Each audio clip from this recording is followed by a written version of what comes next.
And that should be us live. So we are 1 minute early, 11:59. So we'll just give it 2 or 3 minutes, let some people filter in, and then we'll get kicked off. How's your week been anyway, Yarosh? Good? Yeah, it was a lot of things happened this week, Mm, and I'm kind of looking forward for the weekend, yeah. because But- we're having a picnic with my girlfriend and our friends, ah, so I'm really looking very forward to nice. it. Yeah, yeah. Nothing beats a picnic in the woods in the summer. Always good. Exactly, exactly. Amazing. Yeah, I'm just catching up with a friend. We're heading out for a few beers, game of pool, game of darts tomorrow afternoon. Ah, cool, So yeah, should cool. be should be fun. A rare weekend out of the house when I'm not spending 12 Mm. hours a day on a Saturday and a Sunday coding. But yeah, so it'll be good to get a little break and actually get into society, so to speak, instead of just being stuck behind the desk all day. Yeah, yeah. So yeah, it's all good. So yeah, we're for anybody that's just joined, we're just giving it a couple of minutes because it's 12 o'clock on the dot now. So we'll just give it 1 to 2 minutes for anybody that's just a little bit late in joining before we get kicked off, which is all good. So I hope you guys are looking forward to this session today. It will be the public release of the demo. One company and one group company made up of multiple sub companies that you guys can play about, full features of the app. So if you've seen all my posts in the last kind of 3-4 months or whatever, you're like, okay, this might look good, but does it actually work? Well, this is your chance to actually use it and see if it actually does work. And hopefully, there's not too many bugs in there. I've been pretty diligent in my testing, but hey, one or two might flow through. But hey, that's the whole point of doing an early demo release, so people can help with feedback and improve the app product. So yeah, cool. Okay, we will just give it 1 more minute before we get kicked off officially. So, okay. Cool, 30 seconds. There we go.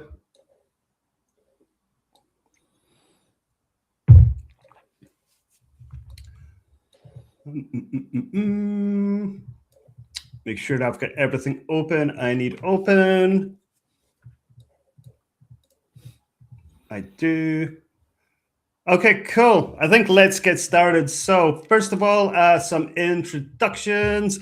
So I'm Kevin Steele, chartered accountant, and I built this Inflectiv intelligence app, and I also work as a fractional CFO.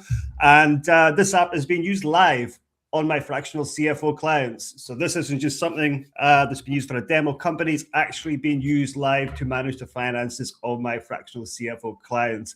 And joining me today is also Yurosh, and Yurosh is from Content Fueled. So if I just kind of share screen really, really quickly.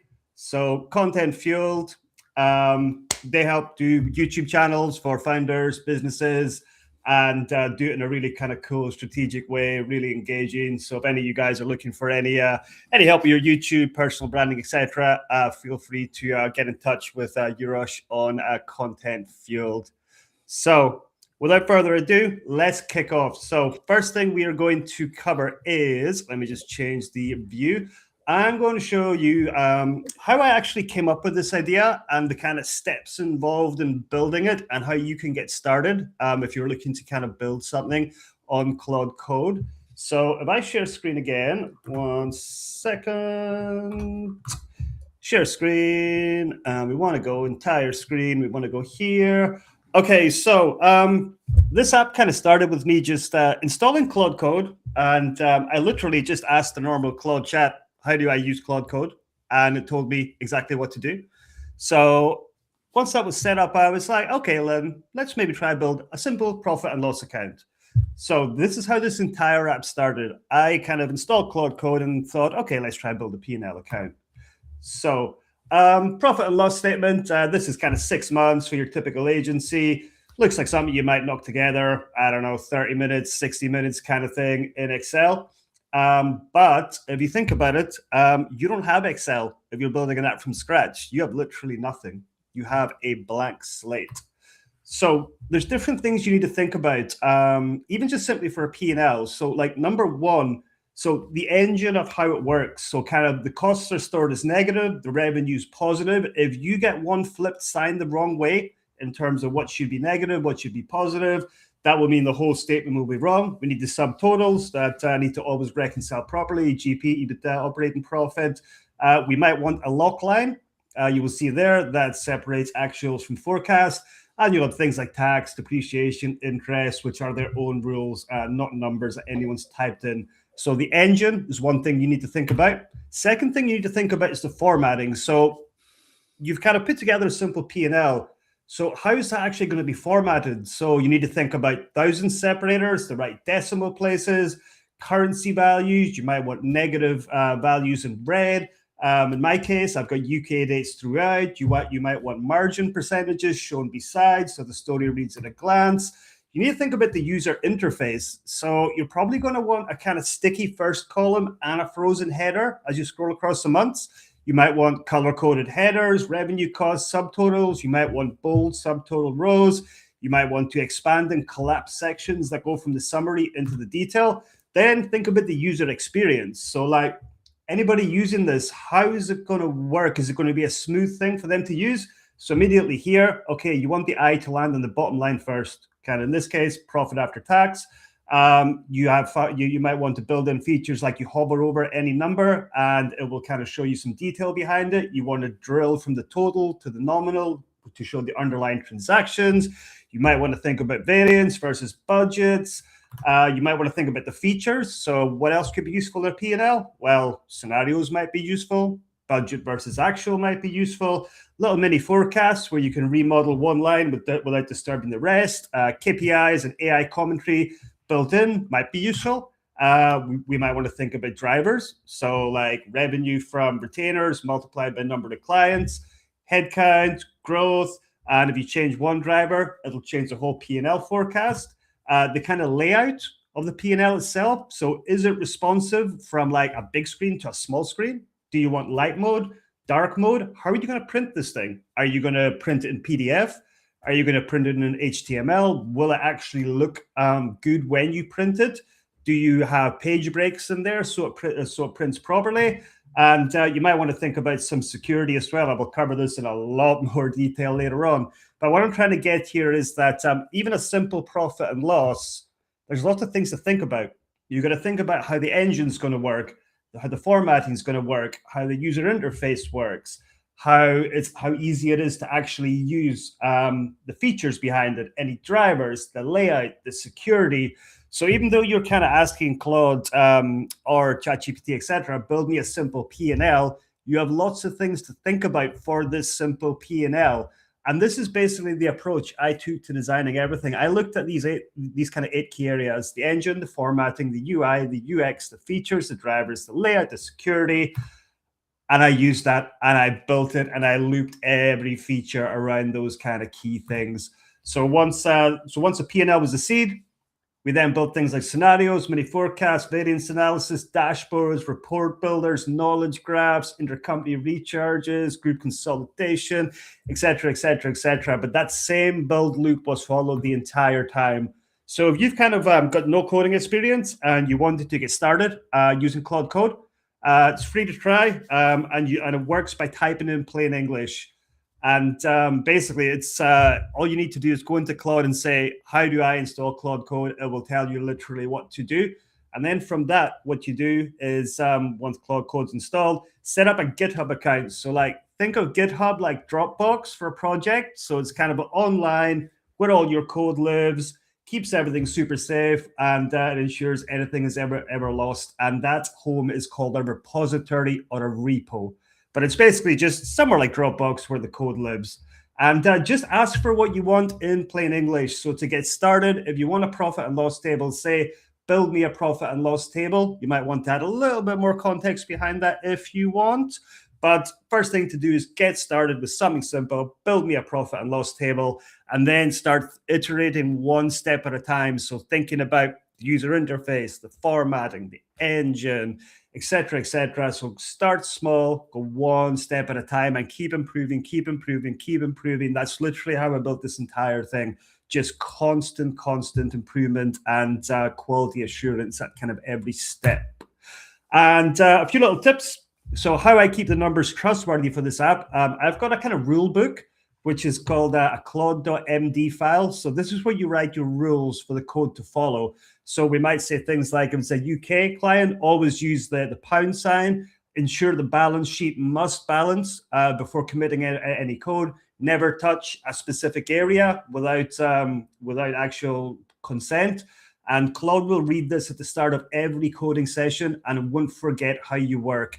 And as you kind of go through Claude code, Claude will kind of see how you work, and you can ask it to update that Claude MD. So it's updated every time you do your coding session, and it learns your preferences, how you like to develop, how your logic works, how your brain works. And it kind of builds that and really acts like a true kind of developer partner. Really good and really important to keep that up to date. So Claude knows kind of your style and your approach, your thinking. We also have other things like invariant tests. So like there's things that must always be true in finance. Some numbers can never be wrong. The balance sheet must balance. The cash flow must reconcile. Totals must equal their parts. This is a test that's built in on any single piece of code that is changed, an invariant test. So this makes sure anything the code isn't committed that might make sure the balance sheet is unreconciled, for example. We have smoke tests as well. So a smoke test comes from engineering. So you power on a new gadget and watch for smoke if it kind of is going to blow up or anything. So what this does, a smoke test is a 4-second check at the end of any new feature I add that makes sure before any code is committed that this app will actually still open, so it won't actually break it. And this is a really good test just to have in the back end. And then a to-do list and a logbook. So I have a file called the backlog, and the backlog is basically the full feature list of things I want to develop in future. And if I'm brainstorming ideas, I can type into Claude, hey, add this to the backlog. Here's what I'm thinking. It might link into another area. Let's add this as a feature. We might want to brainstorm later on. So the backlog is important, and the change log is also important. So the change log is everything that has been done. So Claude will have a full history of all the changes we've made, and very handy to have both a backlog and a change log, so Claude knows exactly what's happened and what we're planning to do, and it's got your kind of working style saved in that Claude MD file. So if you are looking to get started, simply hop into Claude normal chat, say, hey, I've never used Claude Code before. I'm looking to get started. Can you tell me what to do so we can get set up and get going? Start from there, just speak in plain English. And I'd never done any coding before, use Claude Code, anything. You'll pick it up very easily. If you're a finance person, you'll be able to pick it up. It's fine. So that's just a little introduction in terms of how I actually went about building this. So second step we are going to cover now is I am actually going to run you through a live demo of the app. And don't worry, after I show you the demo, I'm going to cover the security in great detail because it's a finance app. So we need to be sure the security is pretty good, because anybody can release a fancy vibe coded app, whatever. But unless the security is actually kind of robust, it's quite important that is, because we're dealing with financial data. So what we're going to do here is we're going to run through. I'm going to speak really quickly because you guys will get the live demo link at the end of this. You can play about with it all you like, kind of thing. So I'm going to speak quickly. I'm going to speed run through these features, and I'm going to speed run first an individual company. Then I'm going to do a group consolidated demo company. So let's start the speed run. I'm looking at my phone. It's 12:13. So let's try maybe get this done in 20-25 minutes, because I want to leave time for security and, importantly, some Q&A at the end. So let's dive in. Try demo. So first place we land is the dashboard, but we're actually going to come back to this. Where I want to start is variables. So variables is everything in the background that links into all other parts of this app for building our forecasts, etc. So variables could be something off the profit and loss, the balance sheet. So for example, EBITDA, that's a direct line from P&L, gross profit P&L, revenue P&L. So these are things that pulled through directly from P&L, balance sheet, cash flow. A variable can also be a formula. And with the formula, you'll see this formula help here. So you can do advanced formulas in Excel. So you can do ifs, you can do standard deviations, average, median. You can kind of do anything that you would need for kind of forecasting. There's some quite advanced stuff if we go into the formulas and how they are built. And we also have manual. So manual is for anything that you're just typing in that's not linked to anywhere else. Because we have connectors. So connectors, what this app can do is it can link directly into things like HubSpot, link into Asana, link into project management tools, link into Google Analytics, etc., and pull through data automatically on a live sync. So anything that's a connector means that it's data pulled through automatically on a live sync. And this works like Excel as well. So for example, if I kind of pull up an Excel here, and I go, okay, cool, we want these numbers as manual, we can literally just copy and we can kind of paste direct from Excel, and then the numbers will kind of update there. For every kind of part of this app, I've tried to make it as kind of Excel friendly as possible, so we can kind of drag things along. We can do Excel formulas. We can kind of navigate as you would expect in Excel by keyboard, all that kind of good stuff, because we're finance people, right? So what makes logical sense? Make it kind of Excel friendly in terms of the formatting, the formulas, and navigation. So I really, really focused on that when building this in terms of the variables and in terms of when we come on to the forecasts, etc. So we have different views here. We've kind of got all, we'll see everything. We also have a library. So let me just zoom in. So library, this is a preset list of kind of KPIs that could be quite useful. And they're also split by either industries. So you can see SaaS, agency, e-com, marketing, professional services, hospitality, etc., or by concern. So what are you worried about? Is it growth? Is it efficiency? Is it unit economics? So for example, growth, we'll see everything that's kind of related to growth. And then if we kind of click one, we will see, okay, what actually is this? Annual contract value, blah, blah, blah, blah, blah. What's a healthy range? What's a benchmark? What's the definition of it? And the inputs required to actually put this variable into the app. And it will tell us if we already have it or if it's missing. So here you can see that purple highlight variable, annual recurring revenue. We already have it, but we don't have customer account. So we want to do ACV. We will need to build a customer count variable. So this is pretty handy if you're kind of maybe you're working with a new client, that kind of thing. If you're a fractional CFO or accountant, you're looking to kind of get to grips a bit more with the key metrics, key KPIs. You can kind of browse by industry here, so pretty handy. So variables is the drivers, the formula, everything that kind of builds the kind of back end structure of the whole app. So let's kind of run through, first of all, P&L balance sheet. Then we'll go on to some of the little different features. Then I'll come back to the dashboard at the end, because that's the real showstopper piece of all of this. So in terms of our P&L here, as you can see, this is a demo. And we've got expand all, collapse all. We can view month. We can view quarter. We can view year. We can do kind of year-on-year comparisons. We can turn on and off margins. Anomalies is a function that if something looks out of the ordinary, it will flag it, kind of thing. Can be quite useful for spot and forecast errors. And if we're importing from something like Xero, which has like projects and tracking categories, that imports directly from Xero as well. So for example, if we want to break down by department, we can see there all the different departments that kind of show the total of the revenue figure there. And we can also break down by other stuff as well, like creative department, operations department. There's no forecast data for them, etc., etc. We can also export a full pack. So full pack means P&L, balance sheet, cash flow. And that will be exported as a full, lovely formatted Excel 3-pack. And we can do that either monthly, quarterly, or annually. And in terms of the import itself, we can connect to either Xero, QuickBooks, and Sage and pull through all our data. All works lovely. Or we can do a custom Excel or CSV import, and there is a download template CSV there if we so want to use it.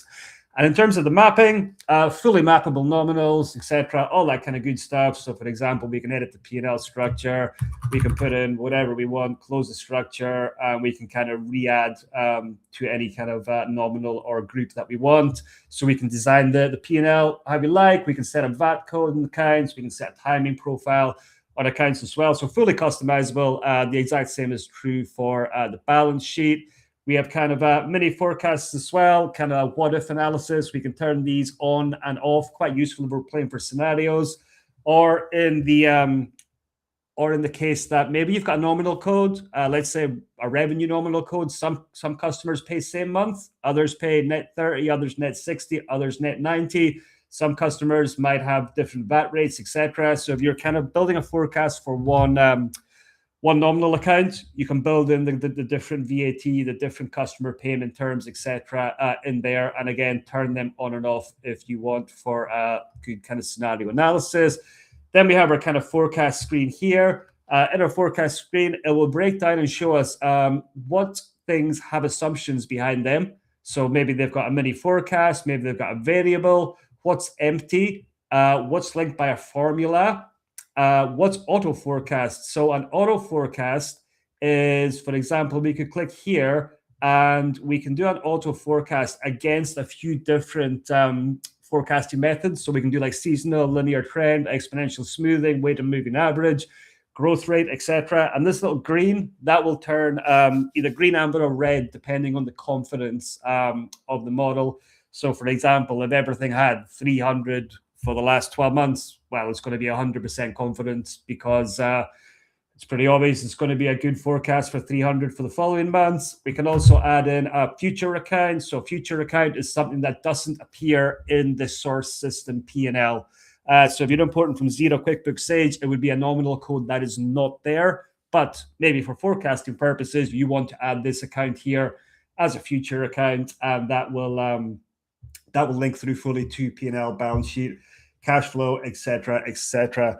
Excuse me. Balance sheet works kind of the same way. We've got expand all, collapse all. We can go month, quarter, year, go by dimensions, all that kind of good stuff. I also forgot to mention as well, on both balance sheet, P&L, and cash flow, you'll see up here we have a baseline. This is where you can change scenarios. So we can pop a scenario, different ones on, and it will kind of update our data in real time. So really easy for us to kind of go into our different scenarios and see what we are looking at in terms of data change. And again, we can turn on a scenario and do our full Excel pack export if we want to. Mapping works the same as P&L. Don't need to cover that. Aged debtors and creditors.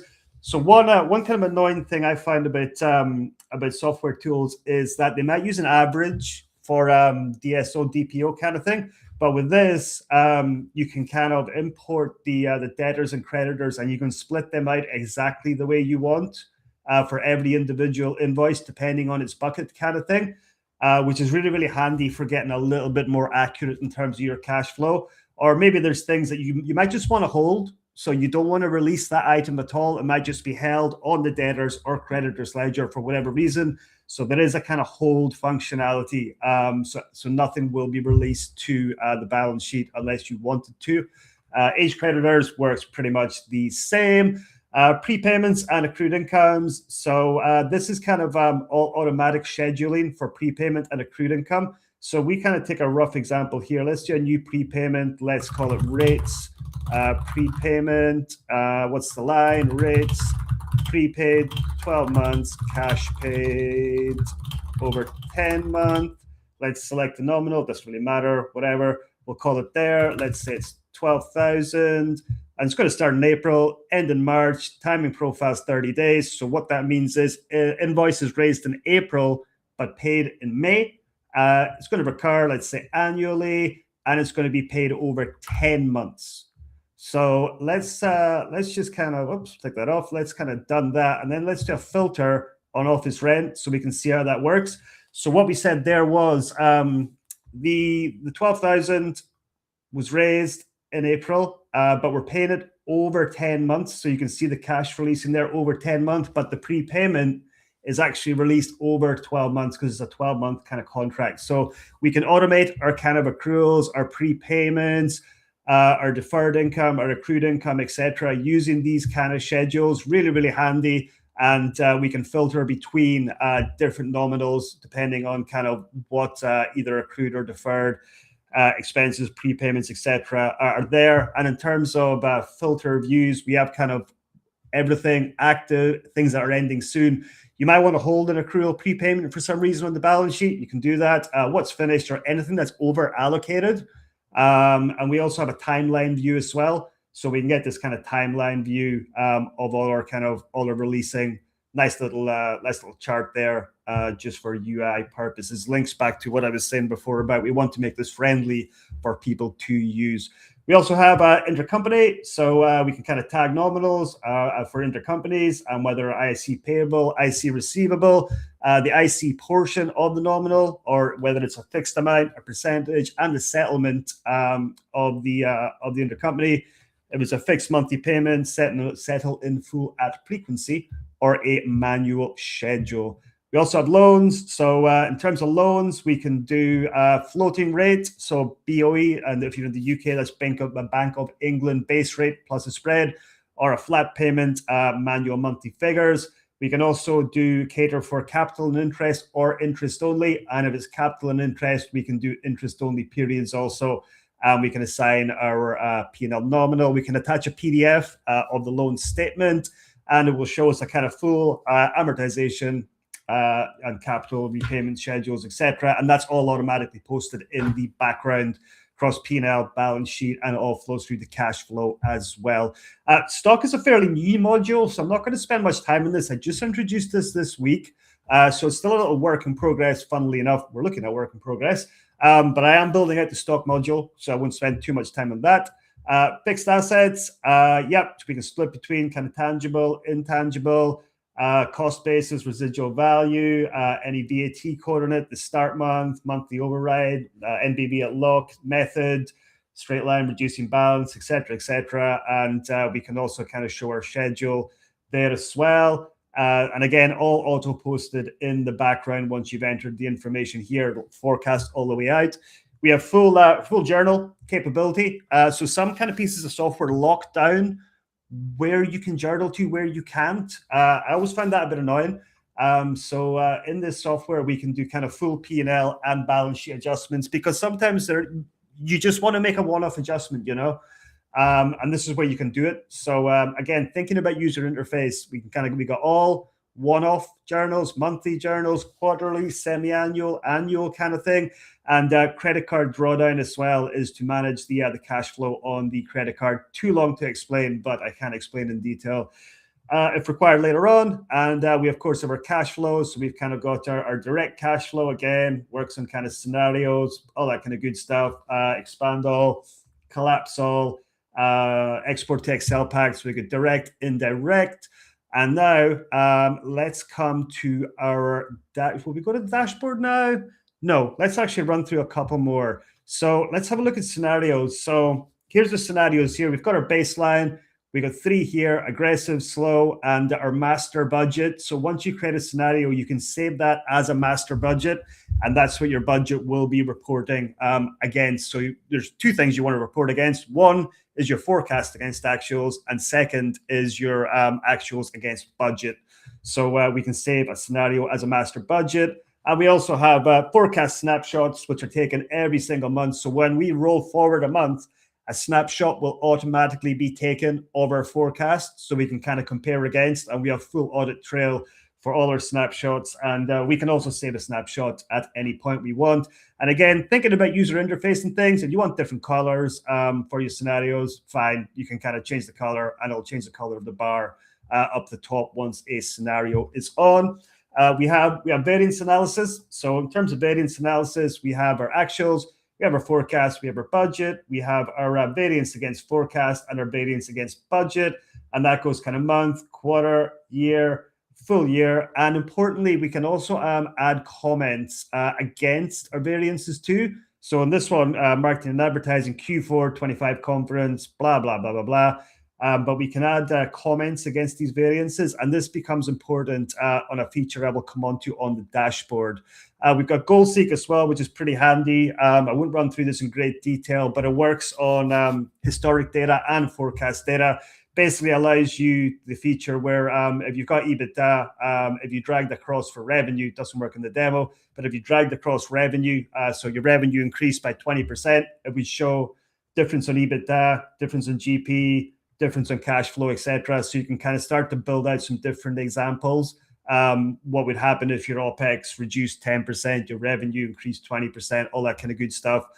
So really handy for planning, and that works on actuals and forecast data. So really handy as a sense check for kind of making decisions. We've got a full headcount module too. So this is all, of course, demo data. This is not real people or real salaries. So we can add in their name, their role, their salary, start date, when their end date, and any notes as to who they are. We can add them into different departments. We can get a kind of full cost breakdown at the bottom. We can get costs per department. And we can also get an org chart, which is very kind of handy for board packs, etc. So we can see the kind of full-on cost for everybody in each department. And we also have a valuation module, which again is a kind of new build. I would like to sense check this more, but I'm pretty happy with it. But it works in some really cool stuff. So we've got like QOE, normalization adjustments, so any add backs kind of thing, any deductions, valuation methods. DCF, transaction comps, so comparisons for normal kind of multiples, etc. Football field for variables, EV to equity bridge, where we can add or remove any things we want. Consideration structure, so if you are planning a deal, how's it going to be split out? Is it going to be like kind of 50, 30, 20? Is it going to be 100% cash up front? Is there going to be deferred considerations? All that kind of good stuff, and this will build it into the valuation. We can also do acquisitions costs from a buyer's perspective, the funding stack, so is it cash, is it debt, new equity raise? We can model all of this stuff kind of in, goodwill and consideration, post-deal synergies and sensitivity analysis. And then we have our settings in the background, so kind of our organization settings. We can do kind of full light or dark mode across the entire app. This works across every single place. And we can do our kind of client name, financial year end, horizons, lock months, any context for the company to feed the AI model, and client-side encryption. So what client-side encryption means that if you're working with a particularly sensitive client in terms of their data, their operations, if you turn on client-side encryption, I can't read any of your data if you are a paying customer. It's completely encrypted, and I will come on to more of that in the security aspect. We've also got integrations, so we can obviously link to Xero, QuickBooks, Sage. We can also link to stuff like HubSpot, Stripe, Google Analytics, Monday, Google Sheets. We can pull macroeconomic data from government sources. And now that I've got really good at building these integrations, can spin one up in less than a week if we need one to connect directly into another piece of software and pull that information through into the variables section. We also have a tax section, so we're setting our kind of withholding rates, our different pension, NI rates if you're in the UK, and payroll groups means you can split it per group. So if you've got like different nominals for your marketing team, your advertising team, you can split it per there as opposed to everything in one big line under wages. Set the tax rate, VAT holding accounts, VAT settings, payment plans. Dividend forecast, if a client's dividends go on P&L versus balance sheet, that just caters there so the engine works through it. And now back to the kind of key things I want to show you in terms of the dashboard. So dashboard, really, really, really cool. So like fully editable. You can add kind of different blocks, different metrics, different kind of different section headers, different navigation. You can build these from scratch, add some really cool stuff in here. Auto AI commentary, we can click, we can add these kind of hero cards. We can add these blocks where we can kind of move these about, whatever we want to build our dashboard. They're all fully resizable. And all of this information is all feeding through to from the back end or from our variable section from external data sources. So you'll see here, this is like operations and momentum. So like sessions, bounce rate, that'll be pulled through live from Google Analytics, for example. Pipeline value, deals closed, that might pull through from HubSpot, for example. And we've got some other cool features like this kind of rolling metrics chart. So in this case, we've got revenue. Just turn that off. We've got like revenue, EBITDA, cash at bank, but we can add any metrics we want. So like OPEX there, for example. We can also choose anything we want. So you can kind of build your dashboard with all of these. You can change the date range, all that kind of good stuff. And one thing to mention about these dashboards is you can download them. And if you download them, they work exactly like they do in the app. So that means you can email them to somebody, for example, and they can use the dashboards exactly in the app. So like adding these kind of different things that will update on the offline dashboard. Really, really handy if you just want to send it to people who don't actually want to log into the app. We've got kind of a cash runway, P&L waterfall, EBITDA per scenario, covenant monitor for debts, etc. Variance heat map. So you remember I mentioned we can add comments on variances. So this variance heat map October, November, December, January, February, March. This shows our kind of variance on either versus forecast or versus budget. And if we hover over, we can kind of see the variance and the comments beside it. So really, really handy if you just kind of want to have a look at your variances. You can hover over, see your comments each month against other versus budget or against versus forecast. Really, really cool dashboard feature. And again, all works offline. Top variances there, top adverse, top movers, or age debtors, creditors there, and a little kind of milestone timeline. So you can edit your milestones. So you might want to add in things like accounts and tax return due whenever, product launch due whenever. So if you're preparing the dashboard as kind of part of a board pack almost, milestone timeline's pretty handy. And also the other key thing we've not touched on yet is the AI features. So the AI speaks to all the data in the entire app, and we can ask it absolutely anything. It can even create dashboards for us. So we could even say, okay, make a dashboard. So create a dashboard for a weekly leadership review, cash pipeline, top KPIs, and a budget versus actual block. And we hit send, and we wait about 45 seconds or so, then the AI will actually create this dashboard for us. And I often find it's better for the AI to create the dashboard. And then once the AI has made the dashboard, then I will just go in and kind of add what I want, play about with it, remove what I don't like kind of thing. It's really, really good to get from like 0 to 1. So you can have something to play about with that works. And then you can just edit any way you see fit. So let's just give it another 20 seconds or so. And hopefully this dashboard, there we go. That's the dashboard generated now.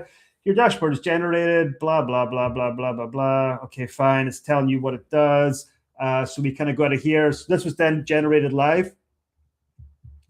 And that's the AI kind of generating this dashboard simply off the data in the background. And we can have multiple dashboards. So you can have like a marketing dashboard, a sales dashboard, finance dashboard, whatever. And AI can generate all of that kind of stuff. In terms of the other AI features as well, you can literally ask it anything in a kind of free chat box. You don't have to use these prompts. You can ask anything about any single point of data or information that's contained in this app. So if you imagine it, you've got all your finance data, you've got all your other data sources linking from HubSpot, from Google Analytics, from whatever. You've got lots of really good data in here, and the AI sits on top. You can query anything about it. You can do things like variance review, goal seek, save scenarios, and it will also build and save scenarios for you, which is really, really kind of handy. Make a dashboard. And also what we can do, we also have this intelligence module. So this kind of links into Outlook, Gmail, and meeting note tools, and it will kind of pull through that information, and it will create a Wikipedia based on that information. So the Wikipedia, like let's say this random person, Sarah, it will pick up any emails from Sarah or any meeting note comments from Sarah, and this will all be saved in this intelligence module. So why is that useful? Well, number one, you've got all your information coming through, and you can kind of view the Wikipedia there. But also importantly, at the AI kind of module. So now if you think about it, we've got our finance data, we've got our non-finance data. Now we've got all relevant emails, we've got relevant meeting note transcripts, we've got everything in one place we can use the AI to query and ask questions on top of. So really, really kind of powerful AI features, and works for OpenAI and Anthropic, whichever you prefer. So really, really, really powerful AI layer on top of this. It works really well. It's very, very good. And also, you can ask AI how to use the app, not just the data. So if you're unsure how to do something, just ask, and the AI will tell you exactly where to go and how to do whatever you want to do. And finally, we have the reports function, again, generate with AI, but we have a full kind of monthly report builder. We're doing kind of your traditional board packs, month-to-month comparison, balance sheets, cash, KPIs, etc., all kind of fully kind of customizable. Lots of things we can build, etc., in there. And again, best starting point is ask AI what you want to kind of see as part of your monthly board pack. It'll build it. Then you can refine it from there. There's lots more I could cover, but I'm running short on time. So I'm just going to exit demo and go to the group and just go through kind of group really, really quickly. So again, group dashboards function the same as individual company dashboards. We can kind of change which company we want to look at for individual kind of dashboards here. We've got our dimensions and stuff as well. Overview of the group, the members, so who's in here. And when we're looking at consolidated positions, we can choose scenarios per group company. So like we could do this group company on baseline, this one on aggressive, this one on worst case. And this division is a group within a group. So we might want that group within a group company to be on best case, that group within a group company to be on slow recovery. And then if we reconsolidate, then it will show you that position for each scenario per group company. And if we were wanting to add an acquisition to the group, we can add an acquisition target. So we can put in the different parameters, any debt costs, any synergies, etc., and it will add on this kind of target. And then if we went into P&L, it will kind of show us how it would look with that company layered on top our acquisition target. So pretty cool for adding things like that. We have our chart of accounts mapping, again, fully mappable. Foreign exchange rates, these are fetched live online from the Frankfurter API. We've got all our eliminations and stuff. And again, P&L, balance sheet, cash flow, group variables, group headcount, group age debtors split by company, etc., age creditors split by company, stock modules, scenarios per company, goal seek for the group, any kind of top level adjustments for group only that won't affect individual companies, deal impact we just spoke about, group variances, group benchmarking, so who's first, second, third in the group, connectors, so what kind of different connectors do each group company have attached to them, group reporting, so again we can do our kind of monthly consolidated kind of group report. So in this one, intercompany eliminations, monitor USD subsidiary cash position, and we can report on kind of different companies against each other, budget, actual forecast, really, really powerful, the kind of reporting. And again, there's a hell of a lot more I could go into about how the group function works. But one key thing to mention is once you built your forecasts in the individual company, they'll all flow through automatically into the group and forecast forward. So you don't need to rebuild anything in the group version. Everything all links up from each individual company, P&L, balance sheet, cash flow, all flows through to the group consolidation and all kind of flows through to the forecast. And again, you can choose your different scenarios per group company. So kind of really, really powerful on the group consolidation, which is a big pain point because generally a lot of software packages, unless they're like really expensive, don't handle group consolidation very well. This software does handle it pretty well.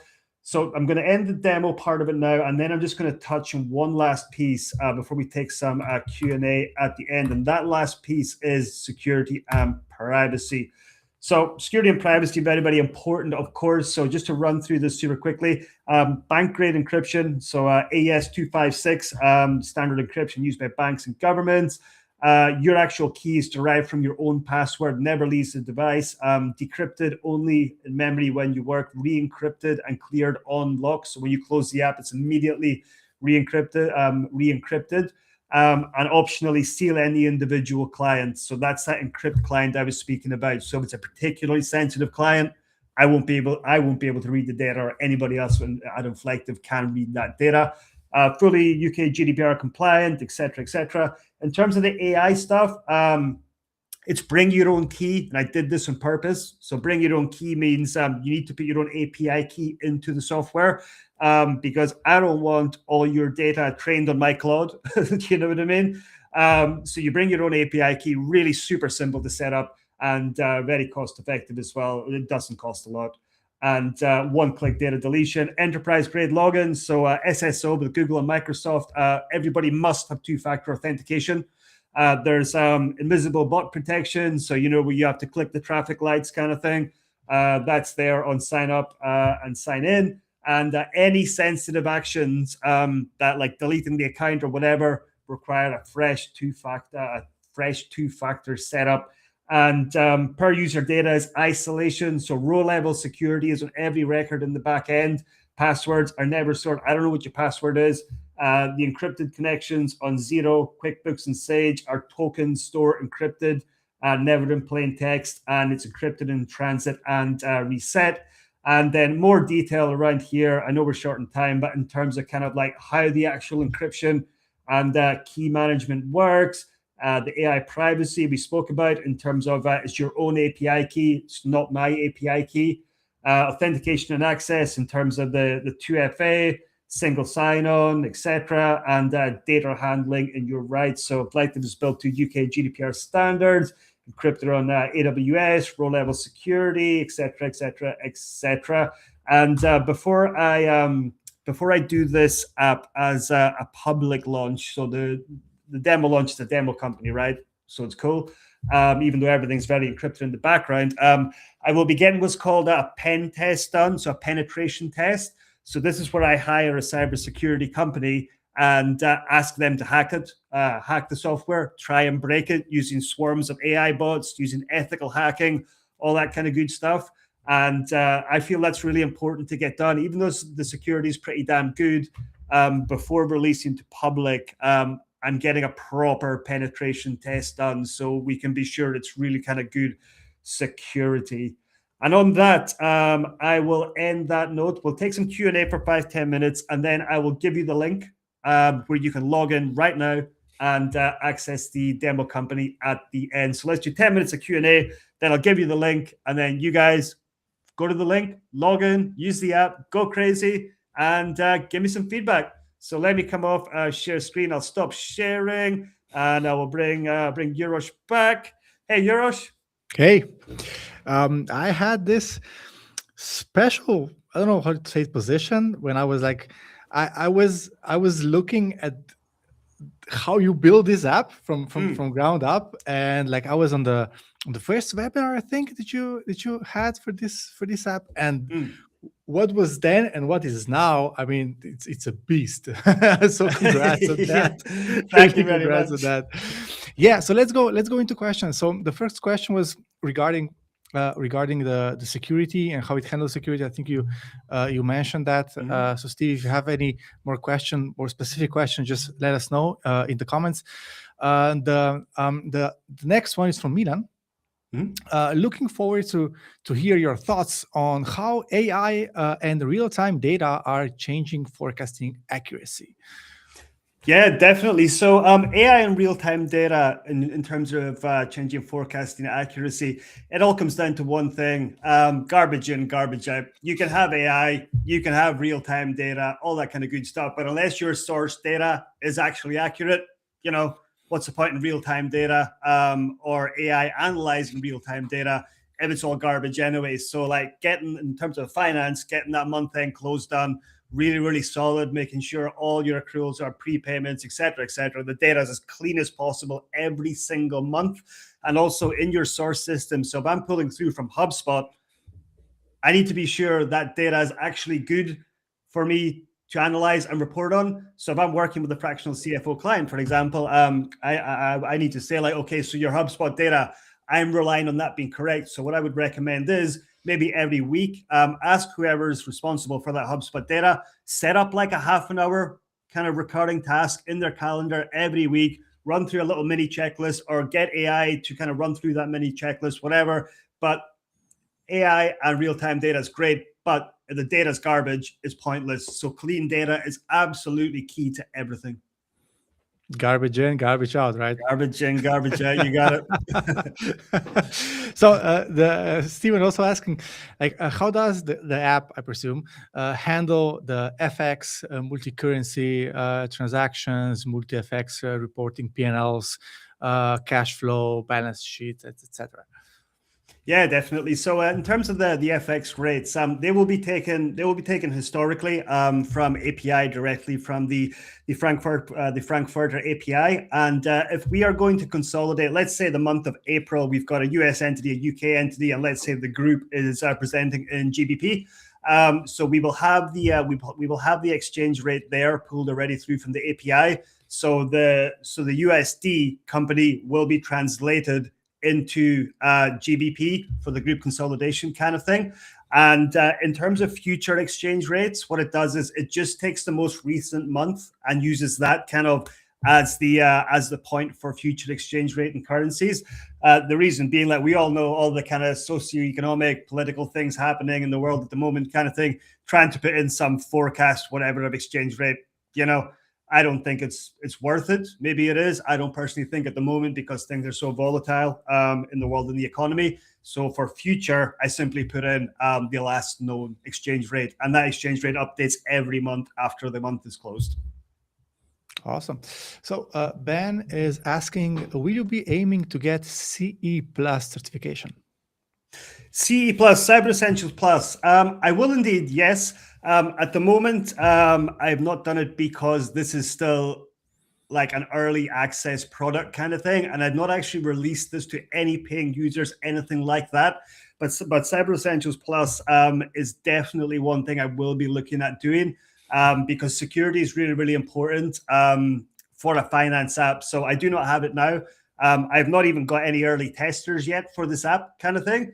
But one thing I will mention is once I share the link to the app, there is a little feedback get early access button, and if you click that, if you want to be an early tester and you want to help me kind of spot bugs, you want to kind of help request features for the product, I can kind of roll you out on the early tester program and give you kind of full access to the app. But I will only be accepting a very small number of our early testers to work closely with. And then once the app does go live, I'll give early testers heaps of perks like free unlimited use for like 6 months, a year, whatever. I'll figure it out and give them priority support and give them priority preference on building any new features they may want to see. So if anybody does want to be an early tester, I'll show you at the end when I share the link. Please just let me know either by filling out the very, very small form or giving me a shout on LinkedIn. All right. Yeah, the security side sounds really impressive, but people would like to see how the hacking goes. So I'm sure you're going to update us on. Oh God! Yes. I will actually probably do another webinar after the hacking's done and kind of share the full report and all the tests, all that kind of things. And yeah, we'll see what happens. But I think that would be a really good one to do a webinar on, kind of thing. Run through the whole process, kind of exactly what's flagged as wrong, all that kind of good stuff. But I've taken a very kind of security first approach, like within my knowledge kind of thing. I think it's pretty damn solid. But of course, I'm not a kind of super cybersecurity guy or gal who's like a mega expert in this area. But again, that links back to getting that penetration done, getting Cyber Essentials done, all that kind of good stuff before any paid users come on board. We want to make sure it is as secure as possible. And that also links to insurance, right? We need to get these things in place for the insurance to make sure everything's all fine on that front too. I think we just got an idea for content, right? Indeed. Yeah, well, I have a YouTube channel, by the way, guys. You should follow it. It's at Kevin Steele CFO, I think. But yeah, check it out. I do a video kind of once a week, once every 2 weeks. So yeah, a little interlude there. All right, that question from Neil. Does the fixed assets data from Zero transfer into the app? It does not, but that's a great feature request. That's a really, really good feature request. So I'm actually off screen writing that down now. Zero fixed assets transfer through. I think that's why Neil, you'd be a really good early tester because that is a perfect use case because a lot of people like some people use the fixed assets in zero, some people don't. You're meant to because it's actually better from a data kind of integrity standpoint. But if you had loads of fixed assets and there wasn't a direct link through, that would be a fair bit of extra manual work. So very good point. I will actually build that. And because the development speed is so fast, I could probably get that feature knocked out in like a day to maximum and kind of get everything all linked through. Cool. Also, Nir is asking, could you not have built the group consolidation model within a single app interface? I could. I decided to do it separately. To be honest, that's just the way it panned out. I would like to say there was kind of a solid kind of decision behind this kind of thing, but that's just the way it panned out. I figured I would go individual companies and then group kind of thing, but there's nothing to say that I couldn't kind of merge it all in together. The key thing to remember is like this is like 3 months of work kind of thing. From somebody with that absolutely no coding experience. So, hey, building it into one kind of module might be a good idea. You can have group, you can have your individual companies underneath, maybe one to look at for development kind of stage 2 for sure. Cool.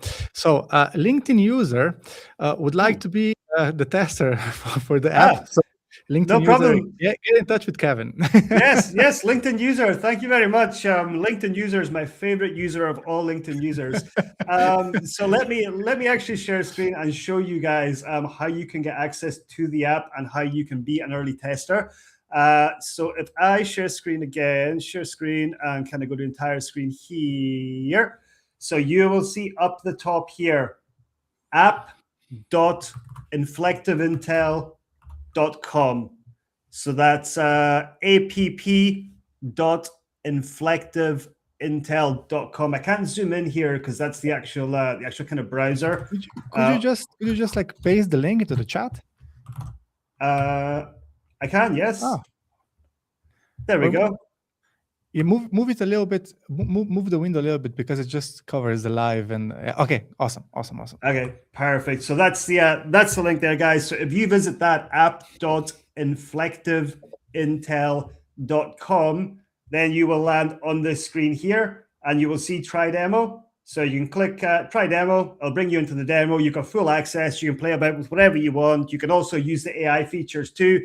The AI features are on my Claude account because of the demo account. So don't share anything that you don't want me to know. Just ask questions about the app, etc.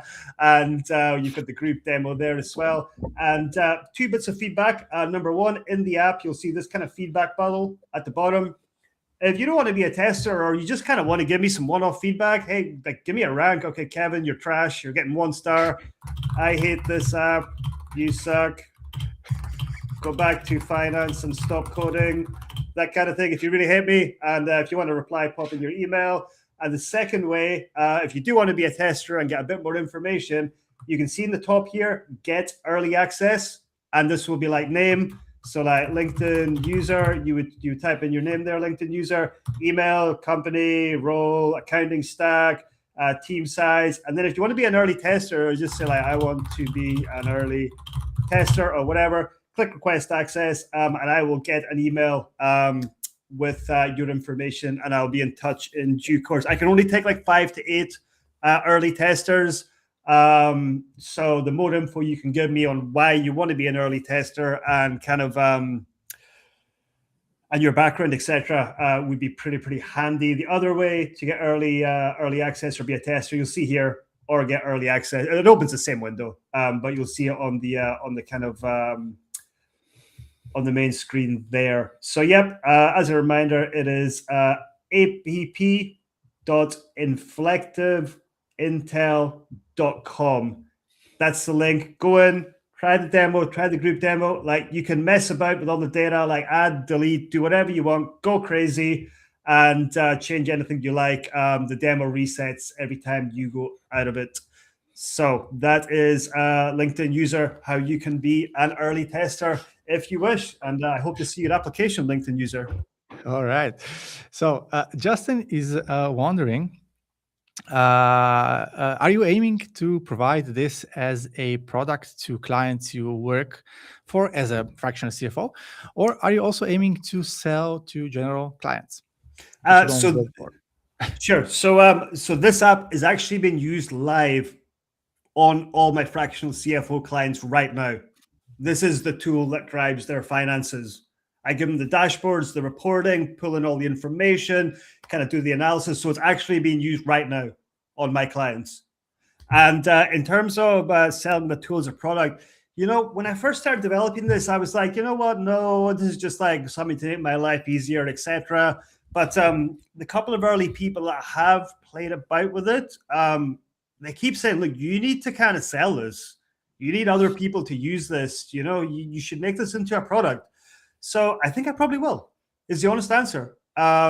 Assuming we get decent demo feedback, and assuming the early testers who will have full access to kind of do whatever they want, like it, find it useful. If it solves a problem in the market and I can make people's lives better, then, why not? Cool. Yeah, I think that's it. Perfect. All good. Well, in that case, ladies and gentlemen and LinkedIn user, I hope you enjoyed this webinar, the run through, etc. And special thanks again to Urosh for co-hosting and helping out with the questions. I remember content fueled. If you're looking for any YouTube, personal branding, etc., give Urosh a shout, connect with him on LinkedIn. And yeah, that's a wrap for this one. And final reminder, I have a YouTube channel too, at Kevin Steele CFO. So youtube.com/Kevin Steele CFO. And yeah, check out some of the videos and stuff. And yeah, we'd love to hear your feedback. Hopefully everybody doesn't give me a 1-star review and say it's trash. But hey, let's find out. Thanks, everybody. Thank you. Bye. Bye-bye.